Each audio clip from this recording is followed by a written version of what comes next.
ನಮಸ್ಕಾರ.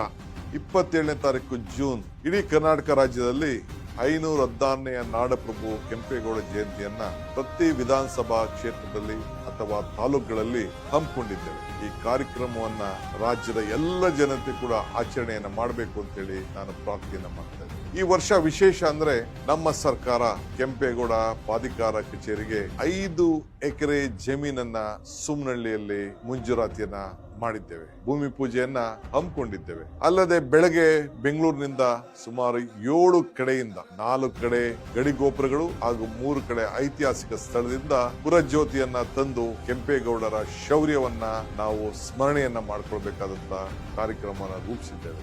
ಬಾಬು ಜಗಜೀವನ್ ರಾಮ್ ಭವನದಲ್ಲಿ ರಾಜ್ಯ ಮಟ್ಟದ ಕಾರ್ಯಕ್ರಮವನ್ನು ಆಚರಣೆ ಮಾಡ್ತಾ ಇದ್ದೇವೆ. ತಾವು ಆ ಗೋಪುರಗಳಿಂದ ಮೆರವಣಿಗೆಯಲ್ಲಿ ಬಂದು ಈ ಕಾರ್ಯಕ್ರಮದಲ್ಲಿ ಭಾಗವಹಿಸಬೇಕು. ಕಟ್ಟಡದ ಶಂಕುಸ್ಥಾಪನೆಯಲ್ಲೂ ಕೂಡ ಸಾಕ್ಷಿಯಾಗಿ ಸಂಜೆ ನಡೆಯುವಂತ ನಾಡಪ್ರಭು ಕೆಂಪೇಗೌಡ ಪ್ರಶಸ್ತಿಯಲ್ಲೂ ಕೂಡ ಭಾಗವಹಿಸಬೇಕು ಅಂತೇಳಿ ತಮ್ಮಲ್ಲಿ ನಾನು ಪ್ರಾರ್ಥನೆ ಮಾಡ್ತಾ ಇದ್ದೇನೆ. ನಮಸ್ಕಾರ.